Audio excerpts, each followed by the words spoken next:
सो coast guard exam expected है कि आपका 23, 24, 25, 26 मतलब कि लास्ट मंथ ऑफ सितंबर पे स्टार्ट होने के फुल चांसेस हैं और कंडक्ट करा लिया जाएगा। So don't worry.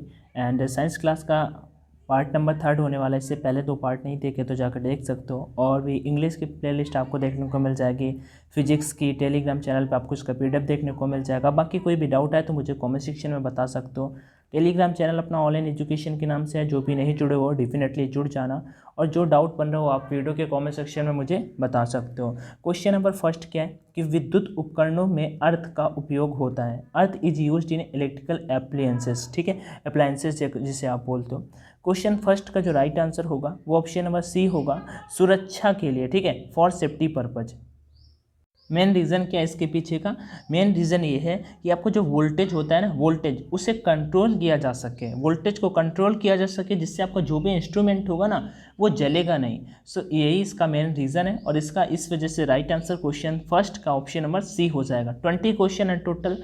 20 में आपका जितना भी स्कोर बने डेफिनेटली कॉमेंट में बताना। और DB का साइंस आपको क्लियर कर देना है। आराम से 10 क्वेश्चन आएंगे। मैं आपको 20 करा रहा हूँ क्योंकि उसी टाइप की, उस लेवल की, जैसे टॉपिक जैसे ग्रेविटेशन से पक्का क्वेश्चन आएगा, साउंड टॉपिक से पक्का क्वेश्चन आएगा, SI यूनिट से पक्का क्वेश्चन आएगा। तो इन टॉपिक्स को कवरअप करने की कोशिश करें जल्दी से जल्दी, क्योंकि टाइम अपने पास अभी ज़्यादा नहीं है।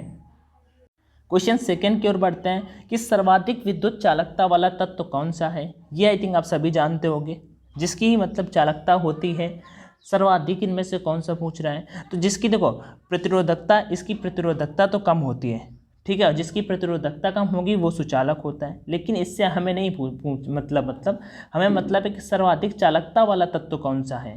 तो इसका right answer option number A हो जाएगा, चांदी। और फिर आगे बढ़ते हैं नेक्स्ट क्वेश्चन की ओर, सेकेंड के बाद 3rd नंबर की ओर। जो पदार्थ उच्च ताप पर विद्युत का वहन करते हैं परंतु न्यूनतम ताप पर नहीं, वे कहलाते हैं, ठीक है। The substance that conduct the electricity at high temperature but not at low temperature. मतलब कि विद्युत का वहन करते हैं कब? हाई टेम्परेचर में, बट लो के नाम पे वो पीछे हट जाते हैं। सो उन्हें क्या बोला जाता है? उन्हें हम अर्धचालक बोलते हैं। अर्धचालक के बारे में बात करने से पहले मैं बता देता हूँ, जो विद्युत चालकता होती है ना, विद्युत चालकता, उनकी ताप बढ़ाने पर चालकता बढ़ती है तथा ताप के घटाने पर, जो ताप जैसे टेम्परेचर होगा उसे हम डिक्रीज करेंगे तो जो उसका मतलब कि अर्धचालकता होगी वो घटेगी, ठीक है। लेकिन विद्युत चालकता की जो ताप बढ़ाने पर जो चालकता होती है वो बढ़ती है। सो इसका right answer option number C हो जाएगा। अच्छा, एक क्वेश्चन यहाँ पे और भी एक मतलब बन के आ जाता है कि परम शून्य ताप पर जो अर्धचालक होता है वो अचालक की भांति व्यवहार करता है। परम शून्य ताप पर, जिसे हम 0 केल्विन बोलते होंगे आप जिसे, ठीक है, तो अर्धचालक की तरह व्यवहार करता है। वैसे मैं टॉपिक आपका बता देता हूँ आज का कौन सा टॉपिक है, इलेक्ट्रिक करंट, इलेक्ट्रिक करंट, ठीक है। आगे बढ़ते हैं यहाँ पे, विद्युत धारा जिसे आप बोलते हो। सो क्वेश्चन 3rd का right answer option number C. Next, सामान्य दाब पर किसी अतिचालक द्वारा प्राप्त अधिकतम ताप होता है। सो इसका right answer option number B हो जाएगा, 138 kelvin, 138 kelvin. Next question number 5 की ओर बढ़ते हैं। यदि किसी दंड चुंबक को ये काफी बार एग्जाम पे पूछा हुआ है, मान लो एक चुंबक है भाई सब, ठीक है, और 2 भागों में काट दोगे तो हमेशा उसका एक डायरेक्शन नॉर्थ होगा और एक साउथ होगा। और पूछ रहा है कि ध्रुवीय शक्ति पर क्या प्रभाव पड़ेगा। Guys, there is no changement, will remain unchanged, मतलब विल रिमेन सेम। सो इसका right answer option number D होगा कि एक सिरा उसका नॉर्थ में होगा और एक सिरा उसका साउथ में होगा। सो इसका राइट आंसर कौन सा हो जाएगा? इसका right answer option number D हो जाएगा। नेक्स्ट क्वेश्चन 5 के बाद 6 नंबर की ओर बढ़ते हैं। सिलिकॉन क्या है? सिलिकॉन क्या है? तो सिलिकॉन एक अर्धचालक है। सिलिकॉन क्या है? सिलिकॉन एक अर्धचालक है। सो 6 का राइट आंसर क्या हो जाएगा? और सिलिकॉन भाई पता है ऑक्सीजन के बाद दूसरा सबसे ज्यादा पाया जाने वाला तो है, ठीक है। तो इसका राइट आंसर क्या हो जाएगा? 6 का ए कि सिलिकॉन है जो एक सेमीकंडक्टर है। 7 नंबर की ओर बढ़ते हैं। धारावाही चालक किससे संबद्ध होता है? Current carrying conductor associated with magnetic field, electric field, electromagnetic field और इलेक्ट्रोस्टैटिक फील्ड। क्वेश्चन 7 इसका राइट आंसर क्या होगा? विद्युत चुंबकीय क्षेत्र से, विद्युत चुंबकीय क्षेत्र से। धारावाही चालक किससे संबद्ध होता है? तो विद्युत चुंबकीय क्षेत्र से संबद्ध होता है। क्वेश्चन 7 का right answer option number C हो जाएगा। नेक्स्ट क्वेश्चन 8 की ओर बढ़ते हैं। अतिचालक का लक्षण होता है, जो अतिचालक पदार्थ होते हैं उनका लक्षण क्या होता है? तो इसका राइट आंसर हो जाएगा उनकी जो प्रतिरोधकता होती है, जो रेजिस्टिविटी होती है सुपर कंडक्टर की, वो जीरो होती है। कितनी होती है? जीरो होती है। तो जीरो रेजिस्टिविटी होती है। अच्छा, ये कौन से पदार्थ होते हैं? ठीक है, अर्धचालक कौन से पदार्थ होते हैं? तो आपको जैसे कि Hg मतलब पारा, एल्यूमिनियम Al होता है, लेड भी होता है जिसे हम Pb बोलते हैं। तो इनके जो अर्धचालक होते हैं, इनके जो लक्षण होते हैं, इनकी जो प्रतिरोधकता होती है वो कितनी होती है? जीरो रेजिस्टिविटी होती है। कितनी होती है? जीरो रेजिस्टिविटी होती है। 8 का 9 नंबर की ओर,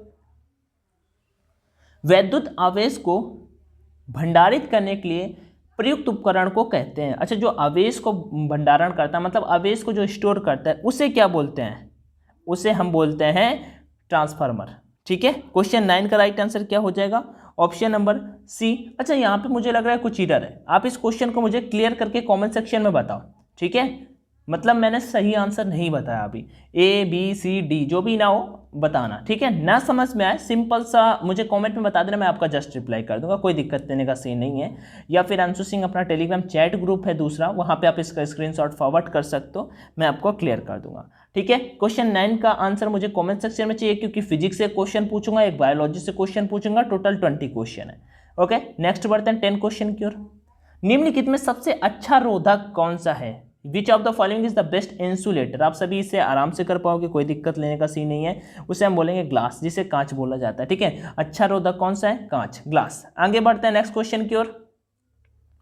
हाँ, आगे बायोलॉजी से क्वेश्चन, क्योंकि ये भी आपके पेपर में देखने को मिल जाएंगे। वैसे बायोलॉजी ज़्यादा नहीं होगा, लेकिन इन्हें भी कवर कर लेते हैं। उससे पहले आप सभी को एक बात बता देते हैं, बाकी आप सभी के लिए ऑनलाइन मॉक परीक्षा ऐप पे अवेलेबल है। डेफिनेटली आप यहाँ पे आकर ऑनलाइन मॉक टेस्ट लगा सकते हो। सबसे पहले परीक्षा ऐप ओपन कर लेना, डिफरेंट सेक्शन सेलेक्ट कर लेना, टेस्ट सेक्शन में आ जाना, और जैसे ही टेस्ट सेक्शन में आओगे तो यहाँ पे ये सारे के सारे मॉक आपको देखने को मिल जाएंगे। यहाँ पे बहुत सारे मॉक हैं, आपको इन पर ध्यान नहीं देना, वैसे कर सकते हो, कोई दिक्कत लेने का सीन है। एक बार बाई कर चुके हो तो एक्सप्लोर कर लेना, यहाँ पे जितने भी हैं सारे के सारे आपको मिल जाएंगे। आप थक जाओगे इतनी प्रैक्टिस यहाँ पे, मतलब इतना कंटेंट मिल जाएगा।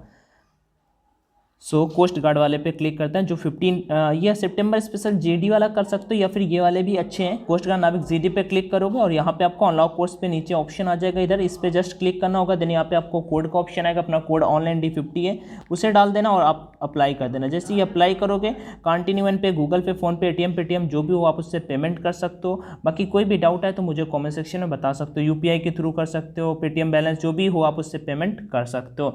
और एक्सप्लोर एक बार बाई कर चुके हो तो जरूर मतलब एक्सप्लोर कर लेना। ठीक है, कोड ऑनलाइन D50 यूज कर लेना, ONLI यानी D50, से आपको 10% का डिस्काउंट मिल जाएगा। जो चीज़ें समझ में ना आए मुझे कमेंट में बताना। ठीक है, आगे बढ़ते हैं। फलों में मीठा स्वाद का कारण होता है, जो फल जो मीठे होते हैं ना, उनके पीछे का मेन कारण क्या होता है? उसे देखो, फ्रक्टोज बोला जाता है, फ्रक्टोज को लेवुलोज भी बोला जाता है। इसका फार्मूला में C6H12O6 आप सभी ने पढ़ा होगा। ठीक है, सो यही इसका राइट आंसर हो जाएगा। विटामिन से क्वेश्चन है यहाँ पे, निम्न में से कौन सा विटामिन रक्त स्पंदन हेतु, रक्त को रोकने के लिए, ठीक है, रक्त स्पंदन हेतु आवश्यक है? Which of the following vitamin is essential for blood clotting? Vitamin A, vitamin B, vitamin K and vitamin D. So देखो, विटामिन ए, यहाँ पे मैं आपको कुछ चीज़ें बता देता हूँ, एग्जाम के पॉइंट ऑफ व्यू से बहुत इंपॉर्टेंट है। विटामिन ए का रासायनिक नाम क्या है? विटामिन ए का रासायनिक नाम क्या है आप बताओ? रेटिनॉल। ठीक है, विटामिन ए का जो रासायनिक नाम है वो रेटिनॉल। कमी से कौन सा रोग होता है? रतौंधी। विटामिन बी आप बेरी थाइमीन।